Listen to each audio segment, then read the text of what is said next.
Hello and welcome to The Scott Smith Show. I'm your host, Scott Smith.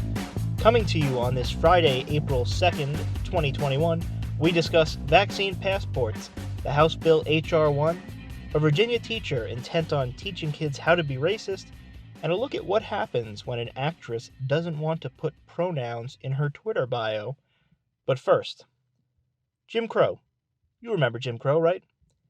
You probably learned about it in school. It was a new form of segregation under the guise of separate but equal, meaning the laws basically sought to continue to segregate blacks socially or through institutions such as marriage, but not literally, politically, however that works. By all means, it was de facto segregation. It was segregation. Jim Crow laws were things like separate water fountains, making it that a white nurse wouldn't need to tend to a black patient. These laws kept kids separated in schools and didn't allow blacks and whites to marry. By all means, it's another failing of the mindset of the old days, one that is thankfully in our past. When it comes to voting laws, we remember pure insanity like the jelly bean test, where someone would literally have to accurately guess the right amount of jelly beans that were in a jar to be able to vote, which is a cruel and unusual punishment that no one in modern society would accept. We also remember things like poll taxes, having to pay to be able to vote, and literacy tests that were highly subjective and highly pointless, as well as discriminatory. And that was the point, obviously. It wasn't to actually determine literacy, it was used to discriminate. And yet now we're hearing talks of Jim Crow again, new talks of Jim Crow 2.0, as many on the left are calling it, voter suppression. It's actually one of the new favorite terms on the left. It's almost like everything is now Jim Crow, just like how everything is racist. Stacey Abrams, who believes she is the governor of Georgia, even bought the domain stopjimcrow2.com. The filibuster is Jim Crow, the Republicans are Jim Crow, every outcome that isn't perfectly in line with demographics is Jim Crow. I could go on. Why now? What happened? Well, a lot of this talk is renewed due to a new bill that passed in Georgia that many on the left are calling a racist Jim Crow voter suppression bill. Cut 1. States across the country race to enact laws to suppress voting. Is this all voter suppression in action? Extraordinary surge of voter suppression laws. There's a huge wave of new voter suppression efforts. Republican voter suppression efforts. Massive voter suppression. Sweeping new voter suppression law in Georgia. Georgia's Jim Crow voter suppression law. The broadest attempt to make it more difficult for Americans to vote since the Jim Crow era before the Voting Rights Act. What is obviously a racist policy of trying to suppress the votes of non-white voters. H.R. 1 would stop these kind of things by putting in place pro-voter policies. The For the People voting rights bill, which would preempt much of the new Jim Crow-style voter suppression in Georgia. If Democrats are going to prevent this from happening or reverse what's already been done, they really only have one option, and that is to end the filibuster, to pass a nationwide floor of voting rights like what's contained in H.R. 1. So you get the idea. It's voter suppression. So what are they doing? Limiting voting hours, getting rid of absentee ballots, getting rid of the ballot drop boxes that were authorized for emergency use during the pandemic? Well, not quite. Although Joe Biden himself, along with a practical chorus of other Democrats and the media, claims this new bill makes it illegal for a voter to get some water while waiting on a poll line, and that it limits voting hours so that working people can't vote. Cut 2. What it's all about. Imagine passing a law saying you cannot provide water or food for someone standing in a line to vote. Can't do that? Come on. Or you're going to close a polling place at 5 o'clock when working people just get off? This is all about keeping working folks and ordinary folks that I grew up with from being able to vote. Now, without arguing the merits of whether or not there's an epidemic of parched people who are not voting because they couldn't bring a bottle of water or grab one on the way, this claim is a bit misleading at best. Here's the text of the bill. No person shall solicit votes in any manner or by any means or method, nor shall any person distribute or display any campaign material, nor shall any person give, offer to give, or participate in the giving of any money or gifts, including but not limited to food and drink, to an elector. and that it stipulates that this can't take place within 150 feet of the outer edge of any building within which a polling place is established, within any polling place, or within 25 feet of any voter standing in line to vote at any polling place. And basically, this is somewhat standard. It means you can't do electioneering. Electioneering is the practice of trying to entice a vote while someone is quite literally waiting in line to vote, or providing materials meant to influence votes.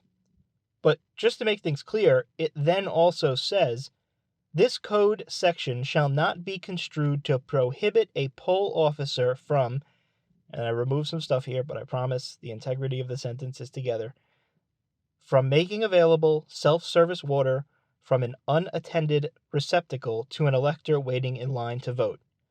So, quite literally, poll workers, since they are supposed to be sworn as unbiased workers for the day, are allowed to give people water. And the governor of Georgia has clarified that this law doesn't literally stop someone from giving you food. You could order Domino's to the line if you want.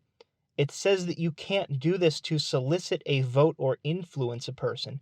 It is meant to prevent partisan groups, whether it's the NRA or the New Georgia Project, from being able to push their views on people waiting in line to vote.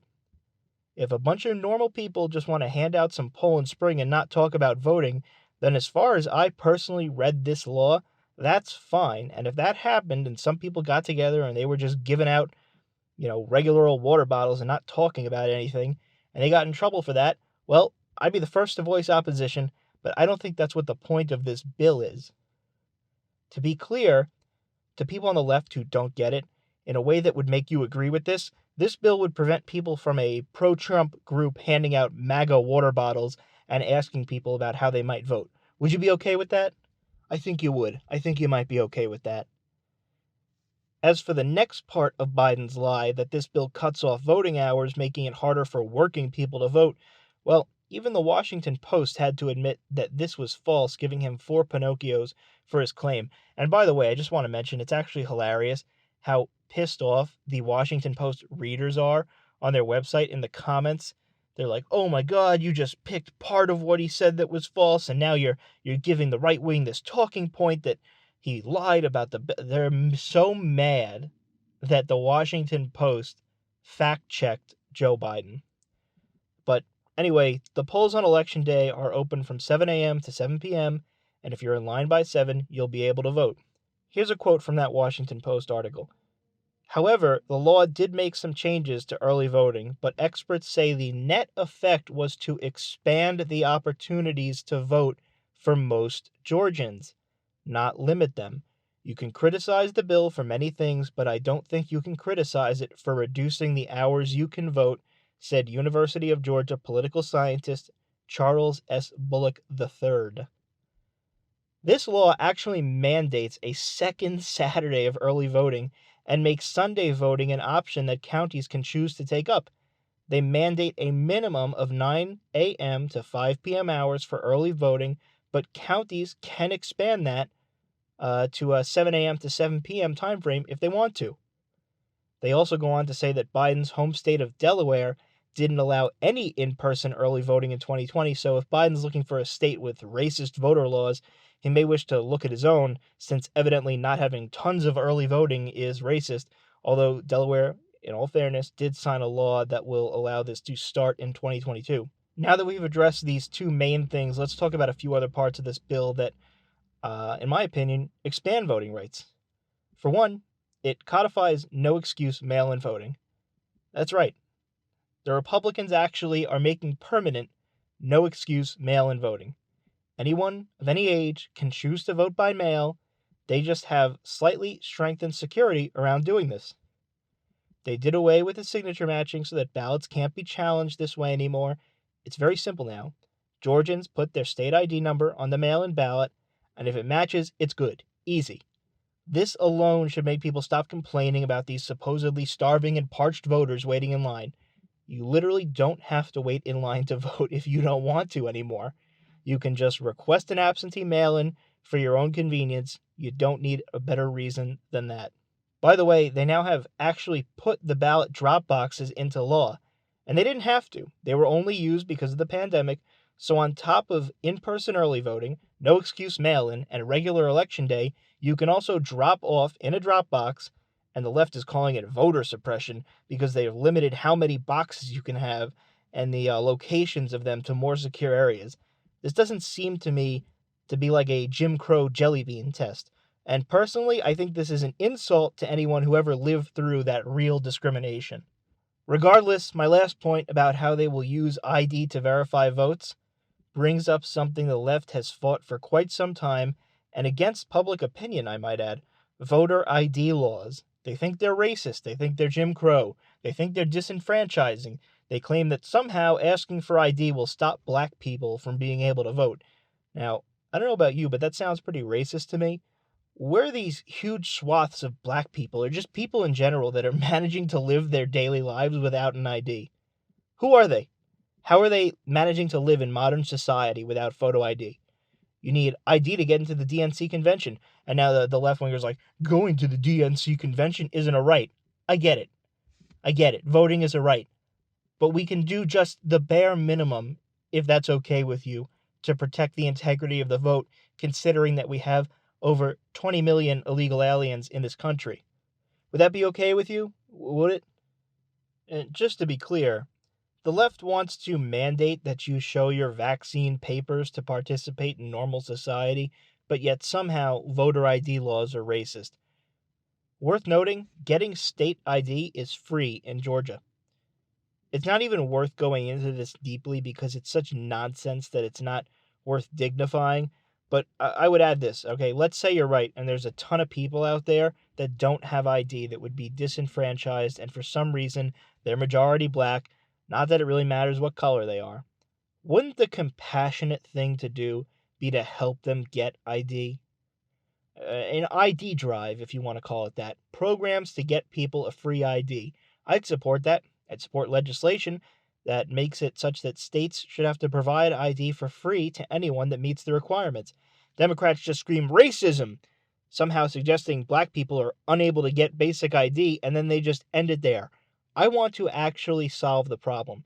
If you're an American citizen, you should be able to get ID for free. And if there are barriers to citizens getting ID, I want to break them down. That would actually help people. There are a lot of things that require ID. Democrats just don't want to help them in their overall lives. They just want to help them on election day. I want to help year-round. As I said, the compassionate solution is to just help people get ID. All right, that's going to bring us nicely into our next topic, which is H.R. 1.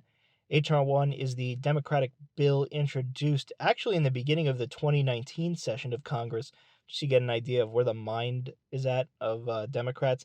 They were trying to do this before the pandemic, and it would essentially remove states' rights to set election laws, make the Federal Election Commission a partisan body, which it's bipartisan now, make ballot harvesting legal, and de facto make voter ID illegal. That's right.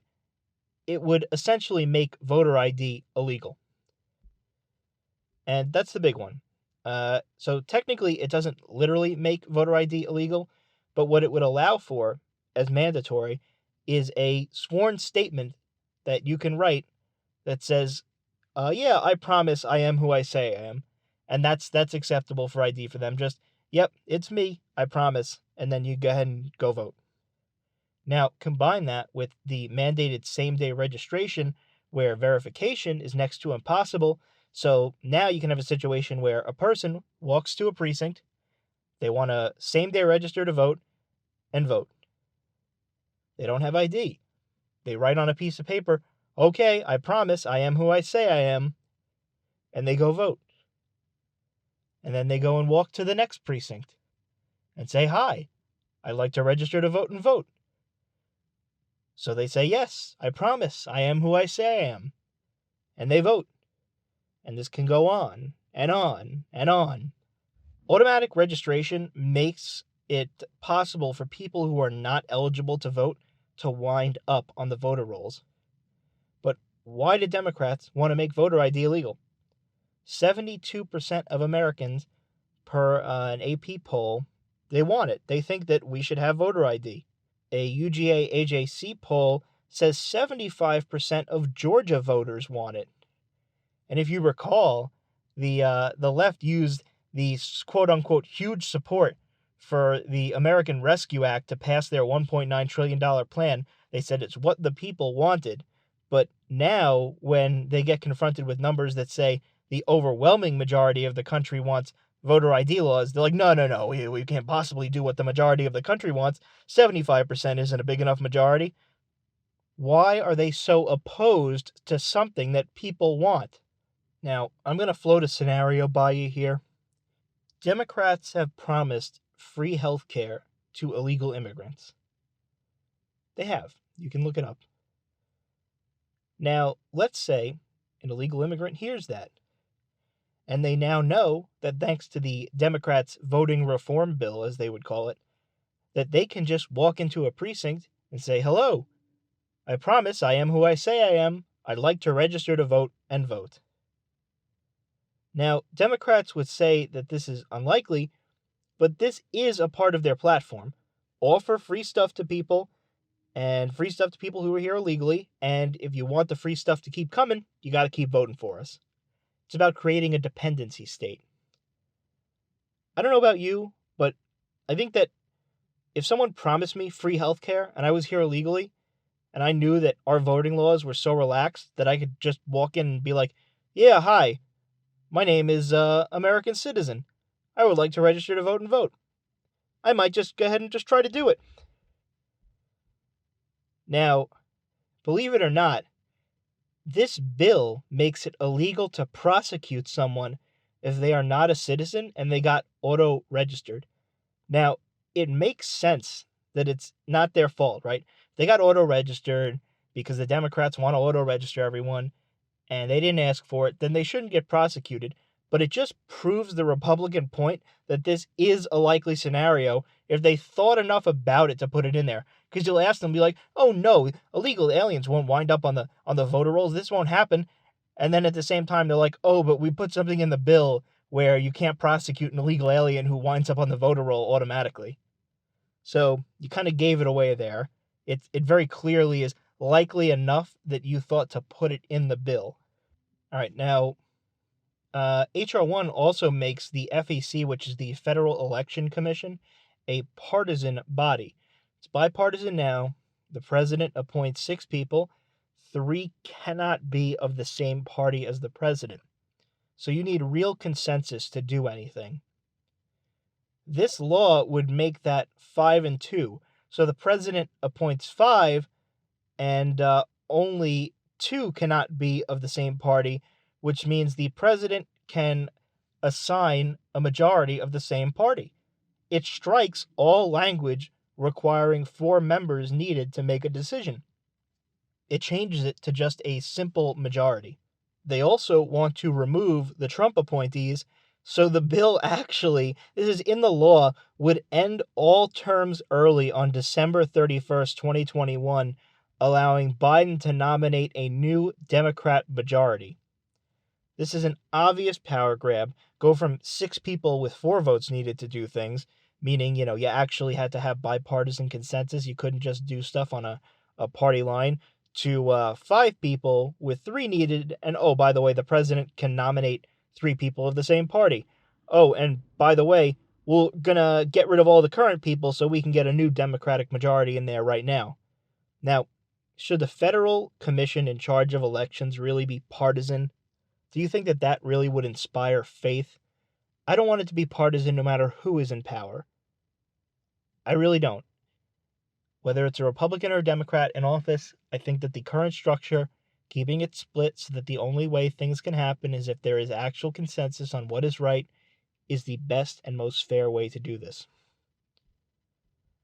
As for ballot harvesting, this is the process by which someone can go around and collect ballots from people and then drop them off to election officials or at drop boxes.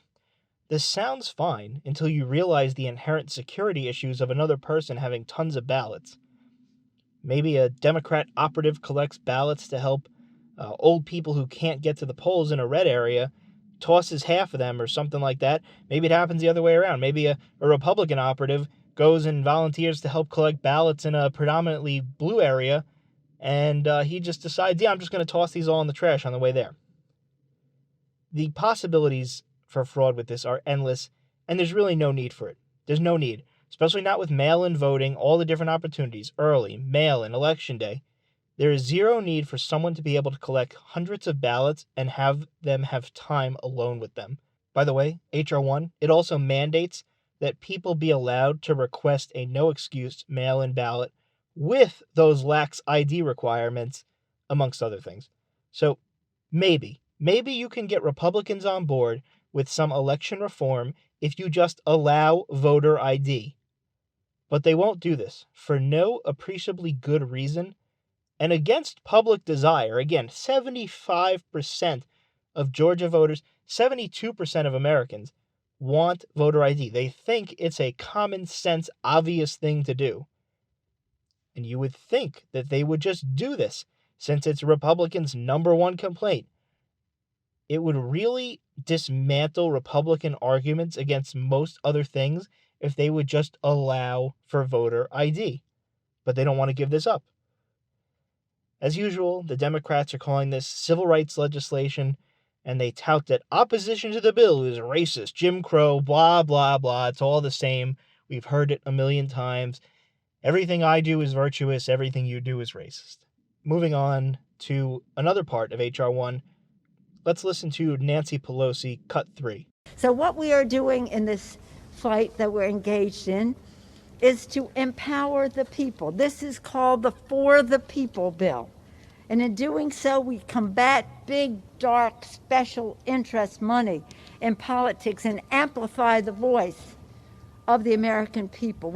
All right, now, I think most people would get behind eliminating dark money and huge outsized influence in elections. That sounds like a great thing. I'd be all for that. The problem is that this bill doesn't do that. It creates the patina of doing that by giving federal matching for small donations of under $200 to qualify candidates 6-1. So if you give $200, the candidate gets $1,200 from the government. So now it's public money and dark money with their quote-unquote Freedom from Influence Fund. And I read an article by Phil Klein. Basically, there's this group called Act Blue, and it's a left-wing donor drive that allows voters to stay anonymous. There's a bipartisan concern that they were using anonymity to let major donors break donations up into smaller donations, like say they wanted to donate something over the threshold of $1,000, they would let them break it up into smaller $100 donations and let them bypass federal disclosures. So do you see how this works now? Act Blue anonymizes the donation of $100 because it's now a small donation. It gets the federal matching. So some billionaire that was donating anonymous dark money now gets to turn their $100 into $600 by essentially laundering the donation through Act Blue. So not only does it not eliminate dark money, it possibly uses public funding to amplify dark money unless loopholes are fixed. This is a hot mess. It would undermine faith for anyone who actually reads it and understands it. But I don't think the Democrats want faith in elections. They want to win. They want power. If you really wanted faith in elections, you would do what 75% of the country wants and have voter ID. All right, moving right along. I don't want to spend the entire show talking about the hidden pitfalls of H.R. 1. I think you get the idea. We talked a bit about how Democrats think voter ID is racist. But what about a vaccine passport? If ID is super racist, then wouldn't a pass needed to participate in society be insanely racist when you learn that 25% of black people surveyed don't want the vaccine? Now, I want to say off the bat, I am not here to argue about whether or not you should get vaccinated. All I am here saying is that people are going to choose and they should not be punished over their choice. Personally, I think it's worth it for people, especially in risk groups with comorbidities and people 65 and up. I think it's worth it to get it, even with the potential unknown for, long-term side effects, because obviously it hasn't been studied long-term. It's just under emergency use authorization. It's not fully approved, as I understand it. It's still probably worth it. especially if you are in those groups. Certainly wouldn't discourage anyone, but I find it disturbing that you get yelled at as anti-vax if you're 25 and just want to ask about the benefit at your age, how long the immunity lasts, if you need to get it, if you got the infection recently. You might have questions, but they're like, no, you're an anti-vaxxer. You just need to get the vaccine and get your passport and show your papers wherever you go. And some people are actually becoming pretty fascist over proving vaccination, which is a separate issue. Like I said, not arguing about whether or not to get it. I think in many cases it makes sense. But vaccine passports are a dystopian, scary idea that has this slippery slope effect, and people on the left love it. Listen to circus clown Joe Scarborough from MSNBC talk about the people who don't get the vaccine and how he demands a passport. It's a lengthy clip, but just hang in there. I'm playing it all for a reason. Cut 4. I'm now hearing lunatics, and I'll call them lunatics, that are now, of course, still pushing back on the mask. But now we're saying that if we somehow have something that identifies us as having a vaccine, that we're like part of Satan or the mark of the idiocy, our Nazi Germany, like the idiocy is just beyond us. They're acting recklessly and irresponsibly. They're being stupid. They're following conspiracy theories. They're following a failed a game show host or a reality TV host. And they don't understand, I guess, because maybe they're such morons they can't understand this. If I want to go to a baseball game with my son, who has a history of upper respiratory issues, I don't want a bunch of idiots sitting anywhere near us in Fenway or in a Little League baseball park that haven't taken the vaccine. Now, if they don't want to take the vaccine and they want to die, that's their right as Americans. They don't have to take the vaccine and they can die. Or they can get really sick. They can live in ignorance and stupidity. Hurt someone else. They have that right, even though they're hurting other people. But please, please, please, don't tell me that we can't do something so smart people who actually follow science, who actually want to take care of their children, who actually want to save their neighbors' lives, who actually want to make sure everybody around them is safe. Like, they can't tell us what to do. And the government, our sports teams, our organizations, our concert promoters, damn well better put together something where you can show your vaccine receipt, or you can have something on a ticket stub that shows it. This anti-science idiocy, you know what? Let them do that under a rock or in their caves. But you know what? The time to try to reason with these people has long passed. Yeah, I mean, you're right. Good morning, first. All right, I don't know where he gets the whole Satan or mark of the devil thing. I've never heard anybody say this. But he talks about following Trump in this resistance to the vaccine. But Trump went out and publicly said to his supporters to get the vaccine. So I'm not really sure what that's about either. And also, I hate to tell you this, Joe, you don't have a right to go to a baseball game. I'm sorry, it's not one of your rights. And neither is it anyone else's, but you want to exclude people for your feeling of safety, and since you don't have a right to do that, you want the government and private businesses to exclude those people for you. Now, the obvious question is, if he's vaccinated, why does he care whether or not somebody around him isn't? But I don't think you're ever going to get a serious answer to that. I'd also like to point out that I think that calling people lunatics and idiots and making fun of them for maybe they just don't even want to participate in the passport program, right? Maybe they just think vaccine passports are wrong, but they got the vaccine. His language doesn't help convince people of anything. Talking like that is not going to get more people to take it. If anything, you're going to create more hesitancy. Now, I also want to say again, he's probably got to be pretty racist by the standard of the Democrats and the left, since 25% of those are black, and they're not all Trump voters. 25% of black people surveyed didn't want to take the vaccine. So seems pretty racist to me that you'd want to exclude those people from society. Now, this is actual fascism, by the way. He is begging the government to exclude people from society based on vaccination status. Most of the people I see, they just have questions. Should I take it when I'm pregnant? Should I take it if I have this other condition? Are there long-term side effects? Is it worth it if you're young and your chance of death is near zero? These people are not anti-vax. I mean, look, I had questions, and I've gotten every single shot my doctor has ever recommended. I go to the doctor's office for the yearly, and he gives me a practical menu of shots that I can get, vaccines or whatever, boosters. And I was like, sure, whatever, give me them all. I'm not anti-vax because I just have some basic questions that I'd like answered. But according to Joe Scarborough, you're a lunatic if you think that there's anything wrong with, being forced to show your papers to go to a movie. Also worth mentioning, why are we trusting big tech with even more of our data? Because that's who's going to store this. We've already been proven time and time again that they cannot keep our information secure, no matter how much they promise it. The biggest companies in the world have gotten hacked. And as I said, this is a slippery slope effect. Because it's not just going to end at COVID.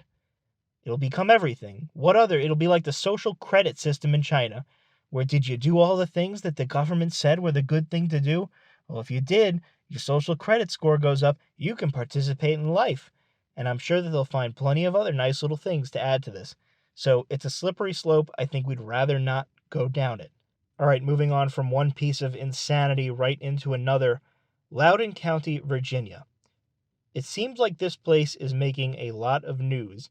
Many times when I hear some crazy thing is happening at a school, it seems like it is out of this school system. Now we have proof of a teacher trying to teach kids to be racist. This audio is kind of unbelievable, so I'm going to play it through. It's about 1 minute and 45. Since you won't see the video, I just want you to note that there's a picture. This is of a Zoom call. There's a picture on the screen, like a stock image. It's nothing special, of a black and a white girl standing back to back smiling. Literal, like, corny stock image, two happy people standing back to back who happen to be different races. The loud and clear voice you're going to hear is the student who recorded this, and the more tinny voice is the teacher telling the student, talking to the student and the whole class through Zoom. So, cut 5. The story behind this picture, I'd rather hold on to that. Just tell me what this seems to be a picture of. It's just two people chilling.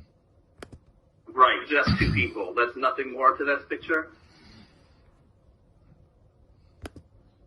Nah, not really. Just two people chilling.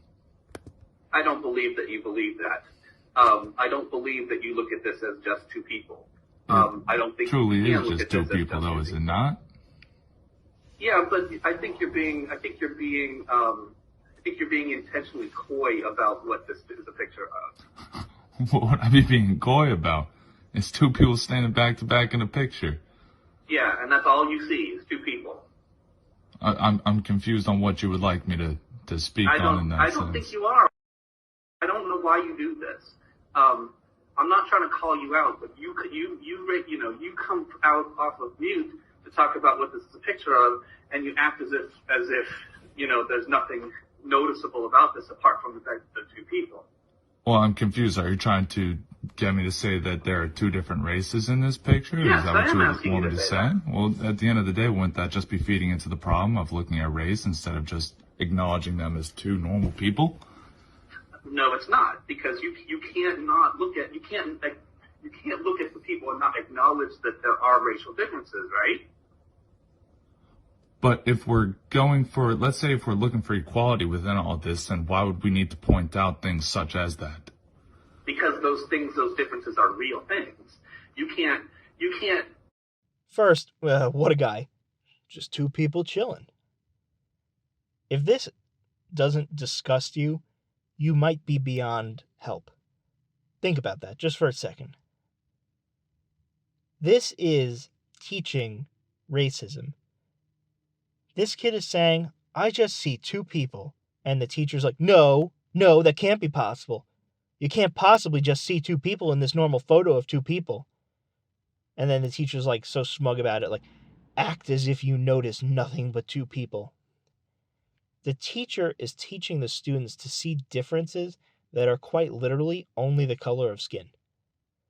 And this school district has had plenty of other issues.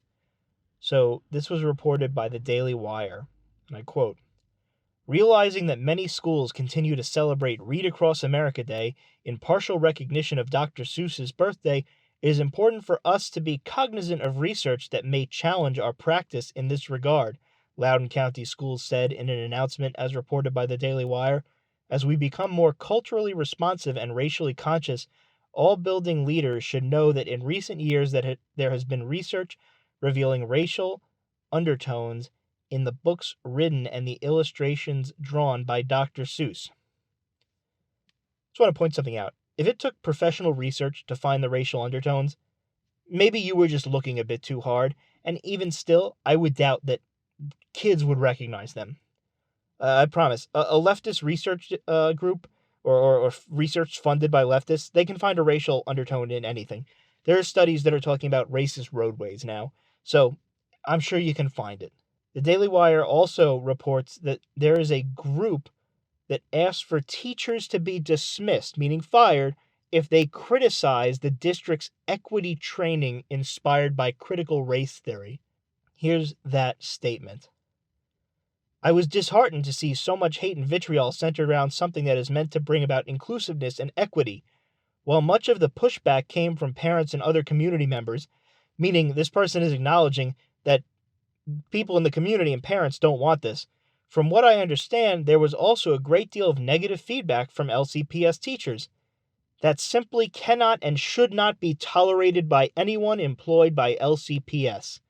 If our teachers and staff cannot be open and willing to learn how to be culturally competent, then they do not need to be in the classroom any longer, as they will only hinder the process and most importantly cause irreparable harm to the vulnerable hearts and minds of our students." So, if you don't be inclusive and kind and compassionate and nice enough and teach this critical race theory garbage, you have to go. That's how inclusive they are. It's very inclusive, very nice. If you don't subscribe to our way of thinking, time for you to get gone. You heard what that teacher was teaching. You heard it. And now they want to fire teachers who have a problem with teaching this. There's also a proposal for a speech code, and this is also from the article. "A draft of the proposed speech code would have banned school teachers from criticizing the district's, quote, commitment to action-oriented equity practices in all forms of public and personal communication." Public and personal.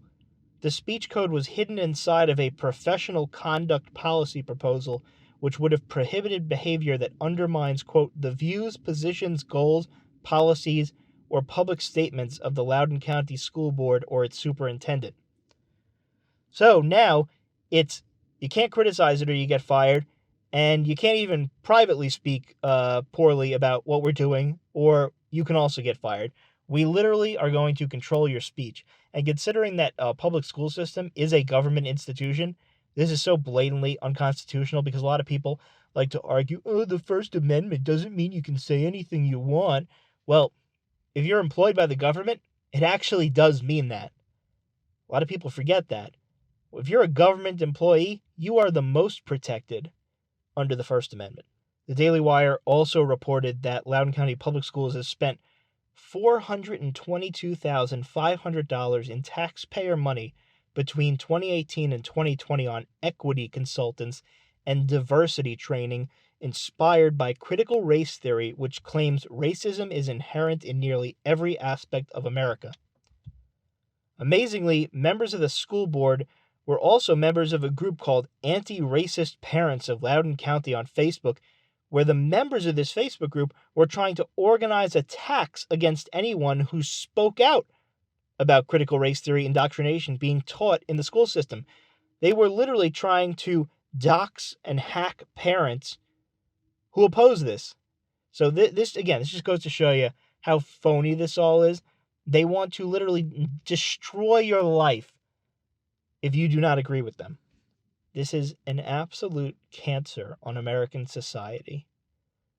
Woke education, it's not just in the grade schools, it's all over the place. Grace Church School in New York City is a private school that is now launching an inclusive language guide that suggests changes like not saying mom or dad, but saying parents or folks. They aren't even okay with saying happy holidays, according to that guide.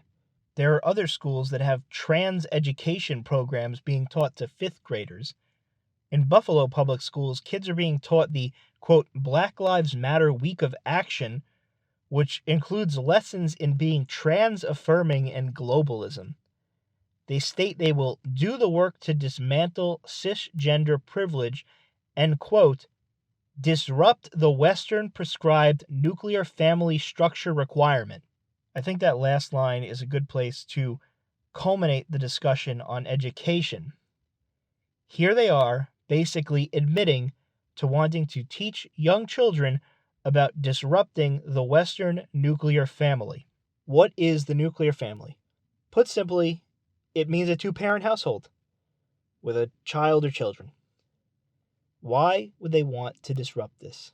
By the way, the arguments of the left fundamentally just fall apart, and I want you to really pay attention here. I want black people, I want all people to succeed and make the most of life. By all accounts, a 2-parent household results in better life outcomes. Study after study proves this.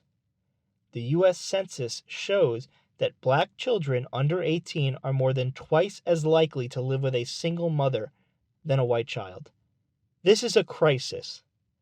We should be doing everything we can to solve the single motherhood issues in the black community and lift them up and support them. All available data shows that if we support the nuclear family in the black community, it will help immensely. So why does supposed Black Lives Matter activists seek to destroy the thing that would be one of the key ways to solve the problem? It is about their disdain for our way of life and their desire to seize power, to change things to what their idea is of right. They teach critical race theory, which states that America is a racist country that cannot be redeemed or fixed. And if they believe that, what solution is there other than to rebuild America in their ideal? Critical race theory teaches that white people are all racist and that the only time they would ever do something to help a black person is if it was in their own self-interest, essentially teaching that any friendship between different racial groups is fake and only predicated on there being advantage to the white person for maintaining that friendship. Critical race theory is permeating its way through our institutions, our government, our schools, and even major corporations, and it is rotting away at the ideal that we are all equal and that people aren't born inherently racist or bad. It also teaches that only white people can be racist and that the reverse is not possible, as well as simply disagreeing with critical race theory is itself racist, obviously. Now, what if you're black and you disagree with critical race theory? Then not only are you not really black, but you're actually a part of the white oppression system. As you can see, this leads you to a bit of a loop, a glitch. It's a never-ending black hole of activism. Even if you want to improve, your doing so would be viewed as you only doing such for your own best interest, because critical race theory states that the only reason a white person would help a black person would essentially be if it helps themselves. See the dilemma? For critical race theory, nothing is good enough, so everything must go. All right, getting on to a bit of a lighter note, and to wrap up the show today, this is something I read about on MRC Culture, and if you haven't checked out the Media Research Center, please do. They devote their time to exposing liberal media bias, and they do a great job at it. And their culture section focuses on, obviously cultural things that are happening, whether it be on TV shows or Twitter or wherever. This story really shows you how the left, mainly on Twitter, doesn't really care about social justice or compassion. They're really just angry people full of vitriol, and they get their kicks by harassing people and trying to exercise power over folks, which social media allows for, by the way. So Sarah Paulson is an actress on American Horror Story. I've never heard of her before, but I don't watch that show. And she is a social justice warrior herself. But she has committed the cardinal sin of not having pronouns in her bio, which, as we all know, is literally violence. Now, an account that appears to have deleted the tweet, possibly the whole account's deleted, I don't know, because the tweet's gone, said, at Miss Sarah Paulson, put your pronouns in your bio. It's not that hard. To which Paulson replied, it's also not that hard for you to not tell me what to do, which is great. You know, how about you just don't tell me what to do? Now, not surprisingly, many of the replies to this, when she said, how about you just don't tell me what to do? Oh, they went after her, all right. They went after her wife. They went after her looks. They went after her personally. I'll start with one that really wasn't going after her, but just kind of shows you how insane these people are. It helps people with different pronouns than assigned at birth to feel more comfortable online. It'd mean a lot if you did. It's also Trans Visibility Day, and I can assure you 2 words wouldn't cause harm. So somehow, if everybody puts their pronouns in their bio, it'll make trans people feel just great on the internet. But here's some of the actual comments, and I'm going to censor it because, you know, this is a family show. Shut up, B. Why don't you worry about the fact that you look like a horse? So your pronouns are dumb whore? No? Oh, right, sorry, I forgot. It's ugly B, right? Oh, she's a C. Huh, who knew? Girl, go put your wife in a damn nursing home and STFU. So they go after her personally. They attack her wife. So, you know, these inclusion and diversity-loving people, their first thought is, yeah, why don't we just go start going after her? That'd be the great thing to do here. That would definitely make her be an ally, right? If we just attack the living hell out of her on the internet. Anyway, that is all for me today. I hope you enjoyed the show. Feel free to send your comments to our email. That's scottsmithshow@protonmail.com. Bringing you critical thinking, objectivity, rationality, and nuance, and rejecting hysteria and ignorance. I'm Scott Smith, and you're listening to The Scott Smith Show.